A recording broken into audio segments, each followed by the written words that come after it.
Hai guys, dalam bisnis internasional, risiko nilai tukar itu nyata dan bisa buat kamu rugi besar loh.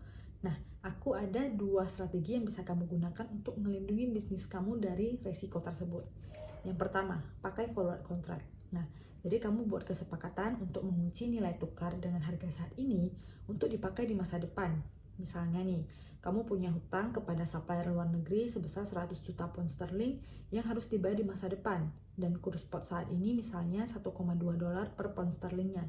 Nah, jadi kalau kamu pakai forward contract, maka kamu bisa mengunci kurs spot tersebut dan di masa depan kamu hanya perlu membayar 120 juta dolar kepada suppliernya tanpa harus khawatir tentang resiko fluktuasi nilai kurs tersebut. Nah, kemudian yang kedua, kamu bisa pakai forward market hedge. Nah, jadi strategi kedua ini sifatnya lebih kompleks karena melibatkan pinjaman, kemudian konversi mata uang, dan juga investasi di luar negeri. Nah, untuk contohnya kamu bisa lihat di sini. Jadi, kalau kita lihat dan cermati bahwa untuk contoh strategi 1 dan strategi 2 sama-sama mengharuskan perusahaan untuk mengeluarkan 120 juta dolar di masa depan.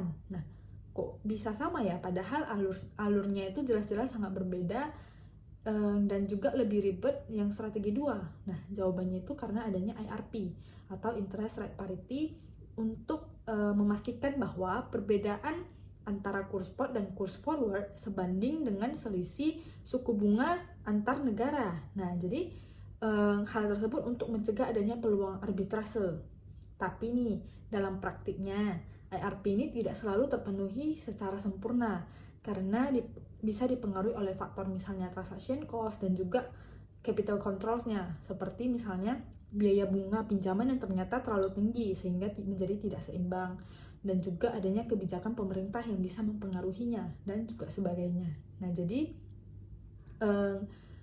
untuk kamu dalam memutuskan pilihan antara strategi 1 dan strategi 2 itu tergantung pada keputusan kamu juga, asalkan kamu tahu nih gimana sih cara kerja kedua strategi tersebut dan kapan harus menggunakan strategi tersebut.